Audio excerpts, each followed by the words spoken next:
a lot of new theater companies cropping up in Nashville. It's becoming kind of a hot spot for theater, and I'm thrilled about that. And I also, like you said,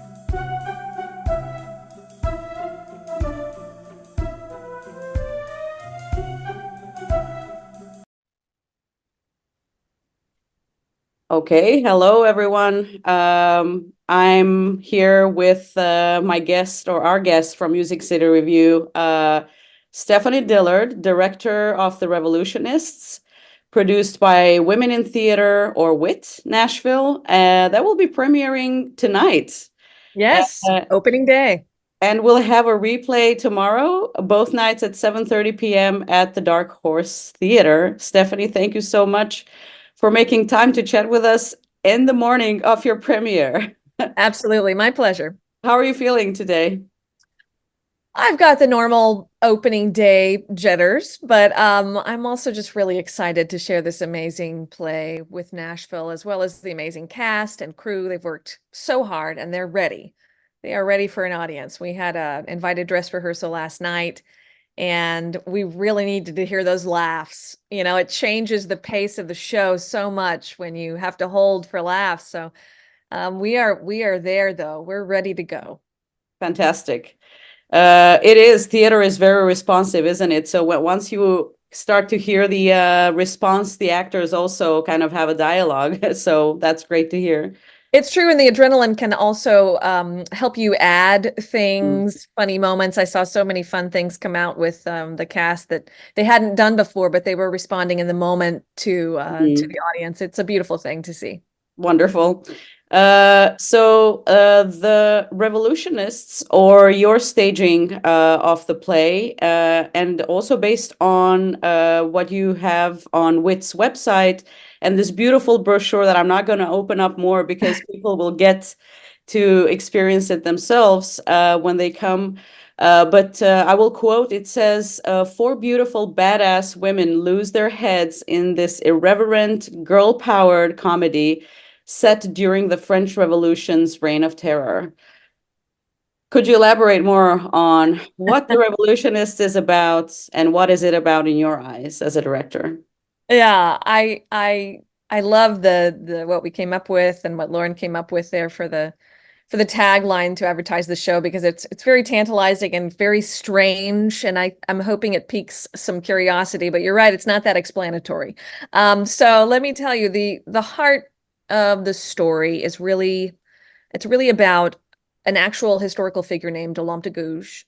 She was a feminist playwright who lived during the French Revolution. She was a real person, and she was beheaded for her seditious, rebellious scripts. So this play opens at the moment of her execution, the moment of her beheading, or rather the moment right before it. And the whole show takes place in her imagination. And in this time, I feel like she's really just struggling to find meaning in her life and her life's work, and to view her body of work and the work of other strong women of her time with a light to their legacy in Mhm. history. And what difference, if any, did they make? What difference did her art make? And so in her imagination, she brings other strong historical females of her time in as characters. Three of the characters in the show are actual historical figures. Marie Antoinette, Charlotte Corday, she assassinated Jean-Paul Marat, the journalist and one of the leaders of the Reign of Terror. Marie Antoinette, the Queen of France, of course, we all know about her. She lived unapologetically, you know, Mhm. um, and she gets a bit of a rewrite from Olympe and Gunderson, of course. But the fourth character is Marianne Angel, and she's a compilation character. She is a metaphorical representation of a lot of free Black women who fought for freedom as slaves, for the slaves in Haiti, which at the time was known as Saint-Domingue. And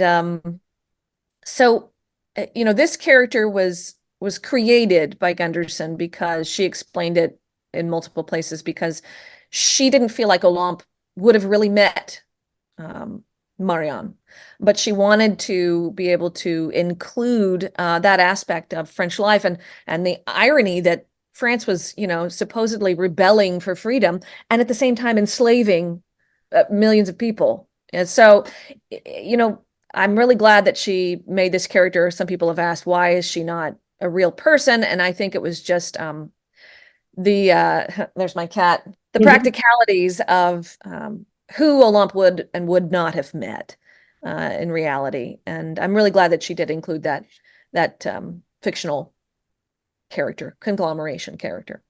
It broadens up the aspects that the performance touches or the play touches. So that's Yeah. beautiful. Brings in diversity, exactly. And is this the first production of women in theater? Great. Yes. Yes, it is. It is. We're delighted to have, we just happened to get this one time slot in March at the Darkhorse Theater, which is of course Women's History Month. And then she just happened to have an opening for opening night on the 8th, International Women's Day. It just, the stars aligned. It Perfect. felt so right. Yeah, this is our first show. Hope it brings many, many others down the Thank line. you. Thank you. Yeah, we chose the show, we chose this play and this playwright because Um, it's it's very much our story as a new nonprofit women's theater. It's about the struggle to create meaningful art as a woman in the midst of challenging times, and we're having some challenging times in the U.S. and in the world as a whole. Um, we picked it because it's about how you communicate art from a place of authenticity, and that's our story as WIT, as women in theater. That's exactly what our goal is, what our challenge is. And it's about the strong bonds of sisterhood. You want to sit here, baby? There we go. The strong bonds of sisterhood, how we come together. But it's not all rosy. She also depicts the difficulties in combining our, go on, sweetheart, combining our very different, diverse, the intersection of our diversity and the places that we are coming from as people, our histories, but how we can still come together to create a thing of beauty, to teach. And that's, again, our goal at WIT is to bring women together, to empower them, women of all ages, all backgrounds, all experience levels, from beginner to, people who've been around on stage forever, to make art together. It's, our tagline is theater by women for everyone. And that's what the show is about. And Lauren Gunderson was the perfect playwright for us to open with, our theater life with, because she is one of the most important playwrights of our time. She consistently writes stories about women who are breaking glass ceilings and breaking glass in general. Women who, historical women who have a lot more to say than just thinking about who they're going to marry. Which I love Jane Austen, don't get me wrong. But they have stories to tell too. And she consistently in her body of work finds these amazing, true stories of women in history who lived amazing lives. And she retells it with a contemporary bent that makes it alive for modern audiences with modern contemporary humor. And I just love that about Lauren Gunderson. So she was the perfect playwright for us to choose for our opening show. Wonderful. um, the play, as well as your staging, raised crucial questions regarding the inclusion of women in the French Revolution. But really, in all revolutions and movements that aim for change and social justice. And how do you think this play and your staging speak to the freedoms of women and other marginalized groups in the US today? In my view, feminist theater, Lauren Gunderson and other contemporary feminist artists, they remind audiences that intersectional humanitarianism, what it's like, what it is to be a human, the human experience, is really at the core of feminist thought. And feminist activism and patriarchy, white supremacy and classism. They are constructs that existed in history. They very much existed in 1793 when the play is set, and they exist today in 2024. And there are real consequences. There were for women back then, and there are real consequences today for us, for people of color, for marginalized people, for women, and those consequences are devastatingly real. So feminist theater, and this play in particular, we're seeking to expose those injustices and dismantle those systems, the oppressive structures. And it sounds like high-minded theory, but it's a very real thing to people in modern life. And I really feel like feminist art, feminist theater can help. And it's not just, there's a quote in the play that I love. Is theater just art for rich people? And Mm. it is not. It is for everyone. So That was one of my sub questions I wanted to ask you. Who is theater for? yeah, So yeah, you it's a answered it. very interesting point. It Mhm. really makes you think. As we were going through the read through and talking to the cast about the dramaturgy, we really had to approach that topic. Like, why are we here? Who Mhm. who are we doing this for? Are we just doing this for ourselves to stroke our own egos? No, there is purpose. There is meaning in feminist theater. So Beautiful. So the play and your staging also question the role of art to broaden up the who is theater for. Um, and theater basically as a catalyst for social dialogue and change, as well as the importance of the presence of voices of women playwrights, and how the dominant discourses would change with their wider presence. You've spoken a little bit about that. Is there anything else you would like to elaborate more on? sure. Um, it in the Revolutionists, Gunderson, she imagines Deguge trying to infuse her art and her ideas and passions and these alliances with other women, um, strong women that she shows them as being strong enough to resist these authoritarian extremisms and express the entirety, the fullness of women's stories as a possible antidote to problems in society, to all these oppressions. And, the contemporary playwright, she can give witness. We can give witness to these things by creating the story about Olympe, that it centers on her courage and her activism. It shows that the value, the courage and the value that it takes for feminists, activists, theater makers, feminist art as a whole. It insists on the possibility of women being able, the possibility of women being able to make change, Mm. to affect change in society. And it's encouraging to hear that as someone who, you turn on the news and it can be very discouraging to see all that's going on, especially in the US right now.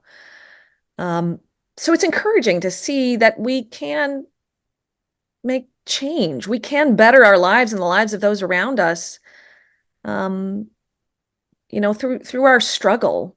Um, and I think I think ultimately it's an optimistic ending. Yes, I know she gets beheaded in the end, but it is an optimistic ending in my opinion, because it shows that when democracy is practiced actively by all citizens, not just 50% of them, Fine.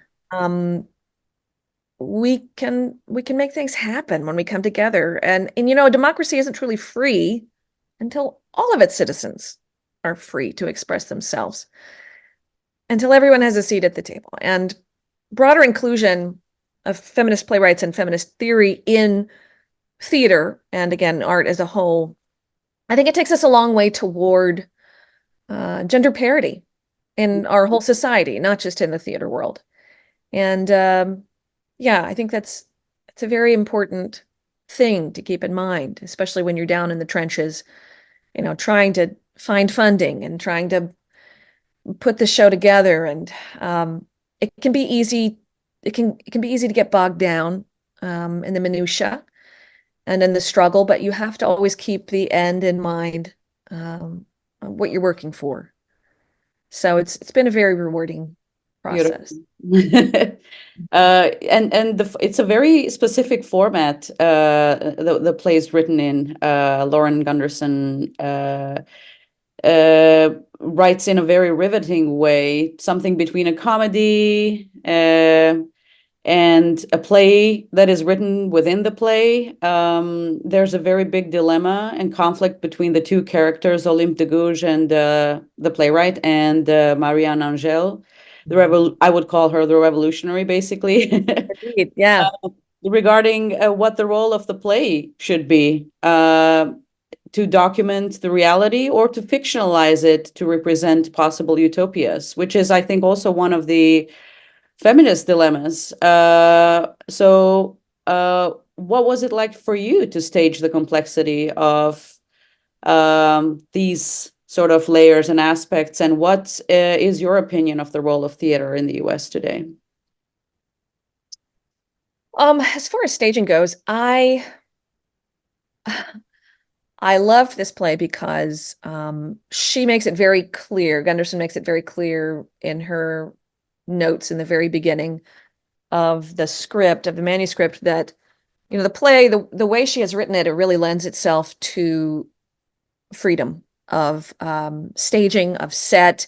It flows very easily and quickly from one scene to the next, which gives you freedom to not use a lot, which is very important for a new nonprofit.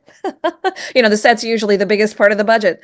But the way she wrote it is very generous in not calling for really specific scenery or props or furniture. It can be done really in a very minimalistic way, and still be very affecting and effective, because it's about the dialogue. And Mhm. so when I was going, to stage the show, I really wanted to keep the focus on the characters and the dialogue, and not on the gorgeous costumes, which, by the way, the costumes are gorgeous. Shout out to Devin Spencer, our amazing costumer. But we kept everything else really intentionally simple, not only for cost reasons as a new nonprofit theater, but also because it keeps the emphasis in the right place. So I thank Lauren from the bottom of my heart for keeping things clean and simple and generous in terms of how imaginative you can be with the staging. So that's it can be easy to freeze up though, because you have, analysis paralysis. You have so many options that that's a lot of choices to make. So I think it's important at the outset to just choose your path, your focus, your direction, and stick with it and not second guess yourself. Um, as far as the role of theater today, it's kind of a big question. I think it has been and will continue to be very, very significant, multifaceted and significant to society. I think, clearly it's entertainment. That's step one. It's an avenue for people to engage in stories, history, emotions, and all in a live setting, which Mhm. requires you to leave your house, put your phone down, hopefully turn it off, hint, hint. And then you leave your comfort zone, and maybe that makes you more open to new ideas. Um, Kind of opens up your mind to new perspectives. So entertainment, cultural reflection, reflecting on your society and the way things used to be, and comparing those things. How was society at this historical moment and how it is now, finding those parallels. Um, it's a mirror, for society, for reflecting values, sparking conversation, promoting critical thinking, all things that I feel like our society in the US is not doing a great job of, especially in the schools. Critical thinking. They really are teaching to the test these days. So I think theater is wonderful for making us think, making us talk to each other and disagree, and learning from those disagreements. All good things. Building community. I love community theater because it brings together, different people that, we sit at home and watch Netflix. We're looking at our phones when we're out in public. But if you're doing community theater, you have a shared experience with your neighbors, and it involves you and can help create a social group for you, a tribe, if you will. It gives us ties to those around us. So it kind of brings us back to our humanity. I get a drink of water real quick. Yeah. Education, it can, educate us, teaches us empathy, communication skills. It's a tool for advocacy, activism. It can be very healing. It can be very cathartic. It is hard to watch these women die. Mhm. And they sing the sweetest, simplest, saddest a cappella songs. Two of the characters do upon their deaths, and it's moving every single time I see it. It's still moving. And then, it gives us an avenue to experiment and to innovate. Helps us challenge norms in a creative fashion. And I just think theater, kind of to sum it all up, it's an integral part of being human, expressing ourselves as humans and communicating. And definitely has a place in contemporary society.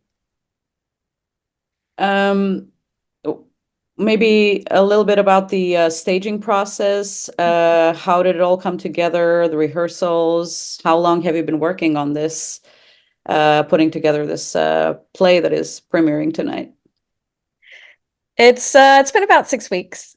Mhm. Um, we it's always hard to get actors to come out for auditions for a new company because they don't know who you are. They're going to be giving their lives to you for 6 weeks, and that's a big commitment. And if you end up with a director that you don't gel with, or a company that doesn't take good care of you and abuses your time and keeps you really late, it can be pretty miserable. But we were very blessed to have a really large turnout for auditions. And our auditions actually they were delayed not once, but twice by the big ice storm that we had back in January here in Nashville. And I think it ended up being a good thing because we had those extra days to advertise the audition notice. And several people who couldn't attend the original date could attend the eventual date. So that worked in our favor. But as far as collaborators and pulling people together to work on the production team, I'm very blessed to have many good friends in the theater world in Nashville, and found support in so many people. So shout out to everyone on the crew, production crew, designers for the show, who gave of their time and their talent and their heart. We were really blessed to have some fabulous people collaborate with us. So yeah, what was the rest of your Just question? yeah, how did the process go? But I think you maybe answered it, and yeah, I'm also curious to know what next. You have the performance tonight, tomorrow. It's such a effortful and expensive process, and somehow I always feel like it needs to live longer. So, what is the life of the Revolutionists? I'm so sad to say we only have two performances. And, as a new nonprofit, you don't qualify for grants until you've been around for a full year. So you just have to do what you can. It was kind of humorous. The very first theater that we approached to find a performing space, I won't name names, but their their 1 week rental was our entire budget. So we all had a real good laugh about that one. But I have to give a shout out to Shannon Wood and the Darkhorse in general, because they are like the patron saints of Nashville theater. They keep their prices reasonable. They're very supportive of new companies. Um, and we so appreciate them. So we we would love to have done more shows, but this time we've only got two. Of course, we will bring this show back in future years. For our next show, we were able to fundraise. Thank you, donors. Thank you, thank you. And we will have 2 weekends of shows, also at the Darkhorse in November. It's a show by a local playwright named Becky Wallstrom called In Stitches, and it's going to be directed by veteran performer and director in Nashville, Pat Street. And it features a lot of older actresses, which is that was in my heart when I and my friends founded WIT was there's so many amazing older actresses in Nashville and they don't get a lot of opportunity for exposure and roles. And so we intentionally chose this show that has multiple meaty, wonderful roles for older actresses. And I really am looking forward to staging that one. Yeah. But WIT is, as far as our future, we've got workshops ongoing. We keep the costs low. We use professional people to run the workshops, and I I hope someday in the future we'll have a full season, 5 or 6 show lineup. But that's down the road. Knock on wood. But we're here to stay. Um, all right. So I wish you all the best. And if there's anything else to add, then these are our last few moments. Actually, we do have some time left, but yeah, please let me know if there's anything I forgot to ask you. No, I really enjoyed talking to you. Thank you for your interest, and we really appreciate it. And I hope everyone can come out and see the show.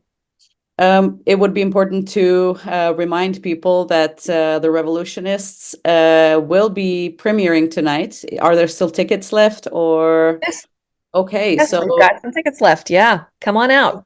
people have a chance to celebrate the International Women's Day tonight and prolong it tomorrow at 7:30 p.m. at the Darkhorse Theater. And That's it. I highly recommend it. I really enjoyed it, although I wasn't there with the laughs of other people, but it's beautiful when you share it with the others. So It is. It is. And if you are at all interested in joining us, we are always looking for volunteers and helpers. And just go to our website. It's witnashville.org, and you'll see a contact form. Fill that out, and I will personally get right back with you.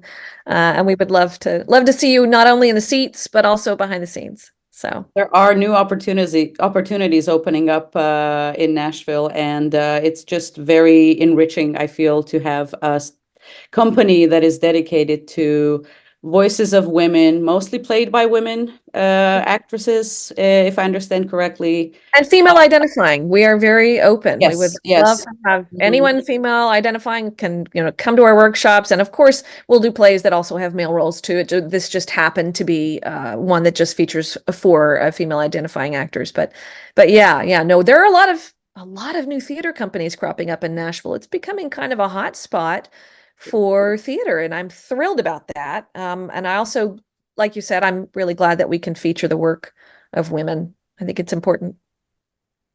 I will not take more of your time from your premiere day, Stephanie, but thank you so I much. have a lot to do. Yeah. I Thank really you so much. appreciate it. And toi for tonight. Indeed, indeed. Thank you so much. Take care. Likewise, bye-bye. Bye. Female representatives of the nation ask to be constituted as a National Assembly. Considering that ignorance, neglect, or contempt for the rights of woman are the sole causes of public misfortunes and governmental corruption, they have resolved to set forth in a solemn declaration